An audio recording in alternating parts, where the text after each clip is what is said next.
Chapter 20 north pole. એક એવી જગ્યા હતી જ્યાં નાનકડું લીલુંછમ મેદાન હતું. મેદાનની સામે જ આ નાનકડી નદી વહી રહી હતી અને નદીના કિનારે જ 2-3 લીલાછમ વૃક્ષો હતા. ચારે તરફ બસ જાણે લીલી ચાદર પાથરી હોય એવું ઝીણું ઘાસ હતું. કોઈ માણસ નહોતું. આ બંનેને કોઈ માણસ હોય એવી જગ્યા પર રહેવું જ નહોતું. વૃક્ષો પર જાતભાતના રંગબેરંગી પંખીઓ હતા. વૃક્ષની ડાળી પર માળાઓ હતા. ગોપાલે દૂર નદીના કિનારે બુલેટ પાર્ક કરી. મીરા હજુ તો ચારે તરફ જોઈ રહી હતી. તેને એમ હતું કે જેમ ઘણીવાર તે અને ગોપાલ કોઈ પહાડીઓ ઉપર બેસવા જતા રહેતા, તે જ રીતે ગોપાલ તેને અહીં લાવ્યો હશે. ગોપાલ તેનો હાથ પકડીને નદીના કિનારે ચાલી રહ્યો હતો. આ નાનકડી નદીની આસપાસનું વાતાવરણ જોઈ મીરાની આંખો મોટી બની ગઈ હતી. છેવટે ગોપાલ તેને પેલા 3 વૃક્ષો નીચે લઈ ગયો અને થોડે જ દૂર મોટી ખાલી જગ્યા બતાવી. એ નાનકડું મેદાન. મેદાનની પાછળ ગાઢ ઝાડીઓ હતી અને જાણે કુદરતે પોતાના ખોળામાં આ જગ્યાને સાચવી રાખી હોય એમ વર્ષોથી કદાચ કોઈ અહીં આવ્યું નહોતું. મીરાની આંખો તો નાનકડા મેદાન પર જ ચોંટી રહેલી હતી. ગોપાલે મીરા સામે જોયું અને પછી પોતાની આંગળી મેદાન તરફ ચીંધીને કહ્યું, મીરા, ત્યાં મેદાનમાં આપણે તારું ઘર બનાવીશું. ગોપાલની વાત સાંભળીને મીરા તો તેને ઉછળીને ભેટી પડી. ગોપાલના શરીરને ચોંટી ગઈ અને પોતાના બંને પગ જમીનથી ઊંચા લઈ લીધા. ગોપાલ મીરાને પકડીને હસી રહ્યો હતો. મીરાની પીઠ પર હાથ ફેરવી રહ્યો હતો. મીરા ચૂપ થઈ ગઈ હતી. તેણે તો બસ ગોપાલની બાહોમાં પોતાનું શરીર મૂકી દીધું હતું. થોડીવાર માટે બંને ચૂપ થઈ ગયા અને બસ એકબીજાને કસીને જકડીને કોઈ ઊંડા વિચારોમાં ખોવાઈ ગયા. આપણું ઘર, તે બોલી અને ગોપાલથી અલગ થઈ. ગોપાલની આંખોમાં જોઈને હસી. ગોપાલ પણ હસવા લાગ્યો. તે ગોપાલની આ ગિફ્ટથી એટલી ખુશ થઈ રહી હતી કે તેને કદાચ ખબર જ નહોતી પડતી કે તેણે શું કરવું. તે ખુશ થતી દોડતી પેલી નાનકડી નદીમાં પડી. નદી એકદમ પાતળી ઝરણા જેવી હતી અને પાણી પણ ઠંડુ અને ગોઠણ ડૂબે એટલું હતું. મીરા નદીના પાણી વચ્ચે જઈને બેસી ગઈ. નદીના પાણીને ચારે તરફ ઉડાડવા લાગી. ગોપાલ થોડે દૂર ઝાડવા નીચે બેઠો બેઠો તેને જોઈ રહ્યો. મીરા જ્યારે કુદરત વચ્ચે હોય ત્યારે કુદરત જેવી લાગતી. જાણે આ ધરતીમાંથી પેદા થઈ છે અને થોડીવાર માટે આ ધરતી પર પોતાના રંગબેરંગી સપનાઓ જોવા આવી છે અને પછી ધરતીમાં સમાઈ જવાની છે. તે પાણીમાં આંખો બંધ કરીને સૂઈ ગઈ હતી અને સપાટી પર તેનું શરીર વહી રહ્યું હતું. ગોપાલ દૂરથી તેના ભીના શરીરને જોઈ રહ્યો હતો. મીરાનું સફેદ ભીનું ટી શર્ટ તેના શરીરને ચીપકી ગયું હતું અને અંદરના અંગો બહાર ઉપસી આવ્યા હતા. નાનકડા વાદળી શોર્ટ્સ અને સફેદ પગ ભીની માટીવાળા હતા. ગોપાલની આંખો મીરા તરફ હતી, પરંતુ તે એક બીજી દુનિયામાં ખોવાઈ ગયો હતો. મીરા સાથે આજ સુધી વિતાવેલ દરેક દિવસ, દરેક કલાક અને દરેક સેકન્ડ તેને યાદ આવી રહી હતી. કેટલું બધું આપ્યું હતું આ પાગલ છોકરીએ. દરેક ક્ષણને એવા ઊંડાણથી ભરપૂર જીવી હતી કે ખુશીઓને લીધે આંખમાં આંસુ આવી જાય. મીરા પાણીમાંથી ઊભી થઈ.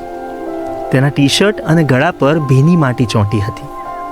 તેના ભીના વાળ અને આછા ટી શર્ટ પરથી નીતરતું પાણી પગ પર થતું નીચે પડી રહ્યું હતું. તેણે દૂરથી ગોપાલને જોયો. ગોપાલની નજર મીરા પર જ હતી, પરંતુ હજુ તે કોઈ ઊંડા વિચારોમાં ખોવાયેલો હતો. મીરા ગોપાલ તરફ જોતી પાણીમાંથી બહાર આવી રહી હતી. ગોપાલની નજર મીરા તરફ જ હતી. મીરા જાણે થોડા ગુસ્સામાં હોય એ રીતે ઝડપથી ગોપાલ તરફ આવી રહી હતી. ગોપાલ હજુ ઊંડા વિચારોમાં ડૂબેલો હતો. મીરા કાંઠે આવીને ગોપાલ પાસે આવી અને ગોપાલ તરફ જોઈ રહી. ગોપાલ હજુ ઊંડા વિચારોમાં હતો. શું છે? તે પોતાની ભીની કમર પર બંને હાથ રાખીને ગોપાલને ધમકાવતી હોય તેવા અવાજમાં બોલી. ગોપાલ ચમકી ગયો અને હવે ખરેખર મીરા સામે જોઈ રહ્યો. મીરાના આછા સફેદ ટી શર્ટની આર પાર ઉપસી આવેલા અંગોને જોઈ રહ્યો. હજુ કદાચ એ વિચારોમાંથી બહાર આવીને વિચારી રહ્યો હતો કે મીરાએ શું પૂછ્યું. શું? ગોપાલે મીરા સામે જોઈને એમ જ પૂછ્યું. મીરાને કંઈ સમજાયું નહીં હોય. એ ગોપાલની નજીક આવીને ઊભી રહી અને ગોપાલ પાસે ઝૂકીને તેણે ગોપાલના ખભાને ધક્કો માર્યો. શું? ગોપાલ હસીને બોલ્યો અને હજુ કશું આગળ બોલે એ પહેલાં જ મીરાના ધક્કાએ તેને ઘાસ પર સુવડાવી દીધો. ગોપાલનું હૃદય મીરાના ભીના સ્પર્શથી ધબકારો ચૂકી ગયું અને મીરાનો ભીનો ચહેરો ગોપાલના ચહેરાની નજીક આવ્યો અને તે ગોપાલના પેટ પર બેસી ગઈ અને ગોપાલના આખા શરીરમાં જાણે I want to kiss you. તે બોલી અને ગોપાલે પોતાના હોઠ ખોલી દીધા. મીરાએ તરત જ પોતાના ભીના હોઠ ગોપાલના હોઠ પર મૂકી દીધા. બંને ધ્રુજી ઉઠ્યા. લાંબા શ્વાસ સાથે ગોપાલે પોતાનું શરીર ઘાસ પર મૂકી દીધું અને મીરાની કમર પર તેનો હાથ મૂકી દીધો. મીરાના ભીના વાળ ગોપાલના ચહેરાને પણ ભીનો કરવા લાગ્યા. બંનેના કાંપતા શરીર એકબીજાને ચોંટી ગયા. ગોપાલનો હાથ મીરાની પીઠ પર ફરવા લાગ્યો અને મીરાએ પોતાના બંને માટીવાળા હાથથી ગોપાલના ચહેરાને પકડી રાખ્યો. ધીમેથી શરૂ થયેલી હોઠોની રમત જોવા જાણે બધું જ થંભી ગયું. નીચેનો હોઠ. મીરા બોલી અને તે ઝડપથી નીચેના હોઠ સાથે રમવા લાગી. ગોપાલે મીરાના ભીના ટી શર્ટ અંદર પોતાના બંને હાથ નાખી દીધા અને તેની કમર પર ફેરવવા લાગ્યો. મીરાના ગરમ શ્વાસ વધુ ઝડપી બની ગયા. ગોપાલના હાથ મીરાની ધ્રુજતી છાતી સુધી પહોંચી ગયા અને તેની બ્રાની અંદર ઘૂસી ગયા. મીરાએ પણ પોતાનો હાથ ગોપાલના ચહેરા પરથી હટાવીને ગોપાલના ટી શર્ટ અંદર ફેરવ્યો. બંનેના શરીર ભાન ભૂલવા લાગ્યા. ગોપાલે મીરાનું ટી શર્ટ ઉપર તરફ ખેંચ્યું અને મીરાએ પોતાના બંને હાથ ઊંચા કરી ટી શર્ટ કાઢવા દીધું. ભીની માટીવાળું ટી શર્ટ દૂર ફેંકાઈ ગયું. કાળી બ્રા ખુલવા ઈચ્છતી હતી. મીરાએ તરત જ ગોપાલનું ટી શર્ટ ઊંચું કર્યું અને એ પણ દૂર જઈને ભીના ટી શર્ટ પર પડ્યું. મીરા ગોપાલની છાતી પર કિસ કરવા લાગી. ગોપાલે પોતાની આંખો બંધ કરી દીધી. મીરાના જીન્સની શોર્ટ્સના બટન પર તેના ધ્રુજી રહેલા હાથ ગયા. થોડી મહેનત પછી જીન્સની શોર્ટ્સનું બટન ખુલ્યું અને ગોપાલે શોર્ટ્સને ખેંચીને નીચી કરી. મીરા તરત જ ગોપાલથી દૂર થઈ બાજુમાં સૂઈ ગઈ અને પોતાના બંને પગ ઊંચા કરી શોર્ટ્સ કાઢી આપ્યું. ગોપાલની આંખો ખુલે એ પહેલાં જ મીરાનો હાથ ગોપાલના જીન્સની અંદર ગયો. ગોપાલ થરથરી ઉઠ્યો. બંને ફરી કિસ કરવા લાગ્યા. મીરાએ પોતાના એક હાથથી ગોપાલના જીન્સ પેન્ટનું બટન ખોલ્યું અને ચેઇન ખોલીને પેન્ટ નીચું કરી દીધું. ગોપાલે જાતે જ પેન્ટ કાઢી નાખ્યું. મીરાએ પેન્ટ પકડીને દૂર ફેંક્યું. નદીના કિનારે એ પેન્ટ સૂઈ ગયું. બંને એક ક્ષણ માટે એકબીજાના શરીરને જોઈ રહ્યા. બંનેના હાંફતા ચહેરા એકબીજાને નિરખી રહ્યા. મીરા ગોપાલની બાજુમાં સૂઈ ગઈ. ગોપાલ મીરાના શરીરને ચૂમવા લાગ્યો. મીરાની ભીની છાતીને, કમરને, પગને પોતાના હોઠથી વધુ ભીની કરવા લાગ્યો. મીરા હવે તેને ખેંચી રહી હતી. તેના હોઠ એકલા પડી ગયા હતા, સુકાઈ રહ્યા હતા. છેવટે ગોપાલને ખેંચીને આગળ કર્યો. ઉત્તેજનામાં કોરા થઈ ગયેલા પોતાના હોઠથી ગોપાલને ફરી કિસ કરી. ગોપાલના શરીર પર તે હાથ ફેરવવા લાગી. ગોપાલનું આખું શરીર ગરમ થઈ ગયું. થોડી વારમાં બંને એકબીજામાં ખોવાઈ ગયા. બંને પહેલી વાર સેક્સ કર્યું. બંને ડરી રહ્યા હતા. ગોપાલ તો મીરા સામે નગ્ન થવામાં એટલો શરમાઈ રહ્યો હતો કે મીરાને વારંવાર આંખો બંધ કરવા કહેતો હતો. મીરાને પણ આ બધું પહેલી વાર હતું. ગોપાલના સ્પર્શ માત્રથી તે ધ્રુજી રહી હતી. ગોપાલે જ્યારે ડરતા ડરતા ધ્રુજતા મીરાની અંદર પ્રવેશ કર્યો ત્યારે મીરાએ ડરીને તેને દૂર ધકેલી દીધો. પરંતુ ફરી બંને શરીર ભેગા થઈ ગયા. શ્વાસના અને ધીમી પીડાના અવાજ નીકળવા લાગ્યા. વૃક્ષ પરથી પક્ષીઓ ઉડવા લાગ્યા. જ્યારે બધું પૂરું થયું, બંને એકબીજાને છેલ્લી કિસ કરી અને એકબીજાની બાજુમાં સૂઈને હાંફી રહ્યા હતા ત્યારે મીરા અચાનક હસવા લાગી. બંને લાંબા સમય સુધી ચૂપ થઈ ગયા. બંને ઊંડા વિચારોમાં ખોવાઈ ગયા. ગોપાલે સૂતા સૂતા જ હાથ લંબાવીને બંનેના ટી શર્ટ લીધા અને પૂછવા લાગ્યો, કેમ, શું થયું? કંઈ નહીં. તે બોલી અને ટી શર્ટ પહેરીને ગોપાલને ફરી કિસ કરી. મેં પહેલી વાર આ બધું કર્યું. તે બોલી. તો હું પણ ફર્સ્ટ ટાઈમ જ છું.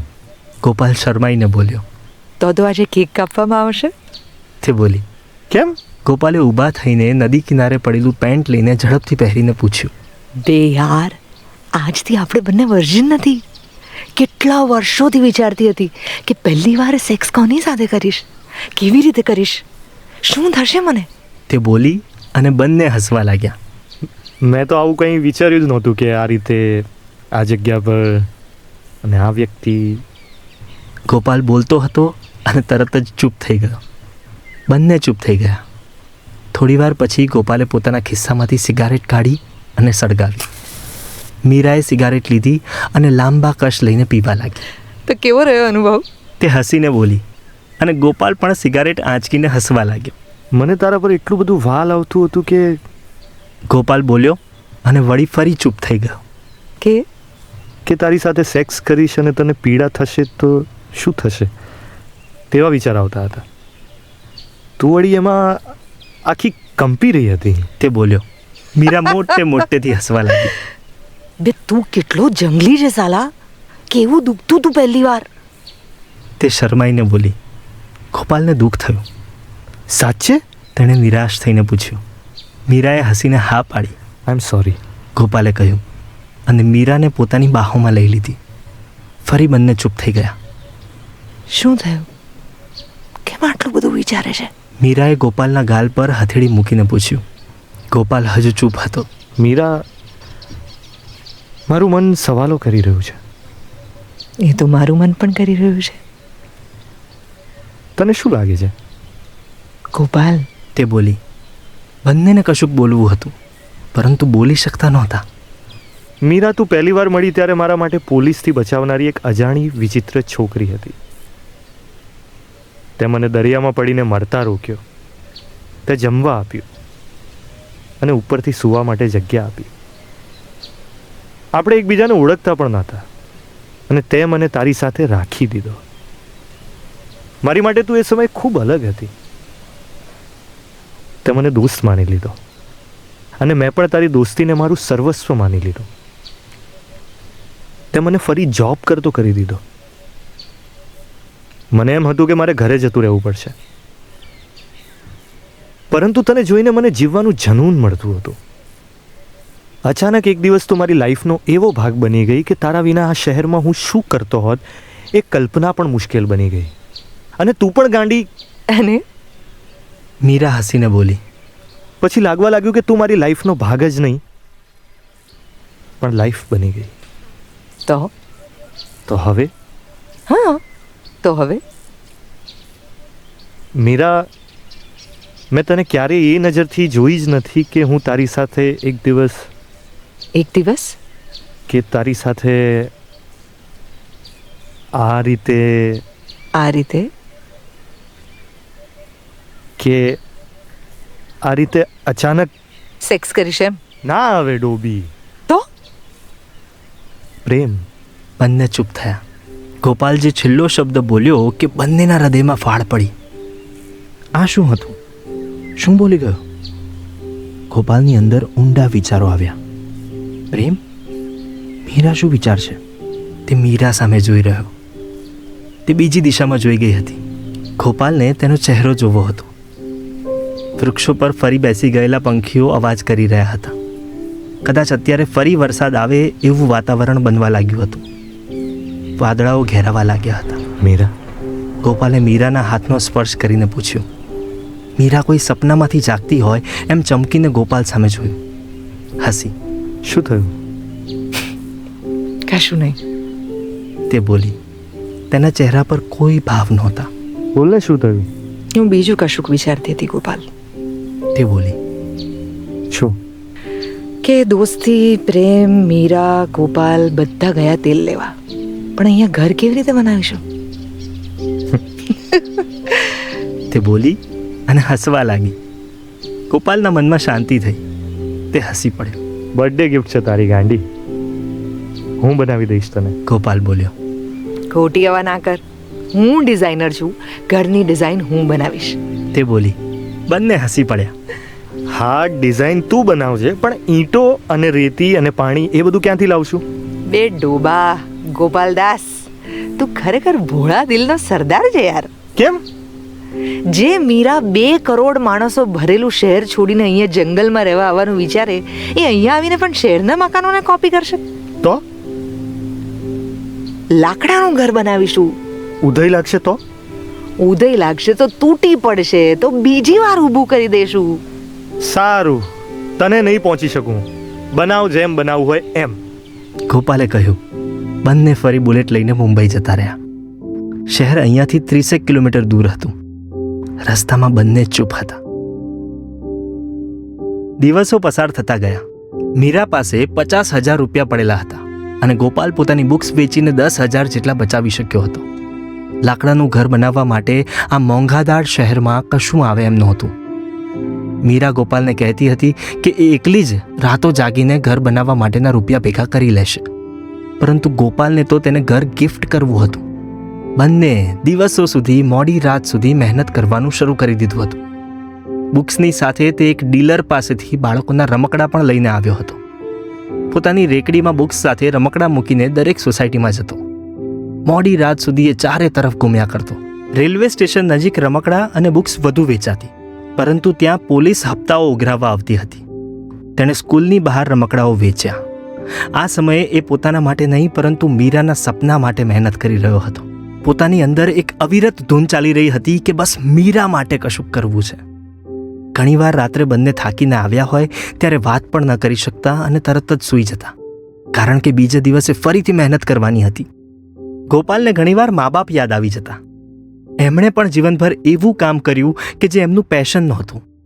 તેના બાપુજીને તો બિઝનેસમેન બનવું હતું, તો પછી કેમ તેઓ હંમેશા પોતાના કામમાં ખુશ રહેતા?